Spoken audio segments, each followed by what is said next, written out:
How to see who viewed your Roblox profile.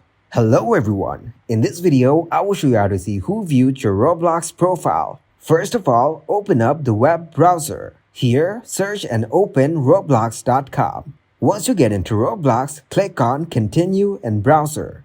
Now you're in your Roblox account. Then click on See All from Friends. You can see your friends, followers, following, and requests from here. From Friends, you can see all, online, in experience, and offline. Then click on Menu from the top right corner.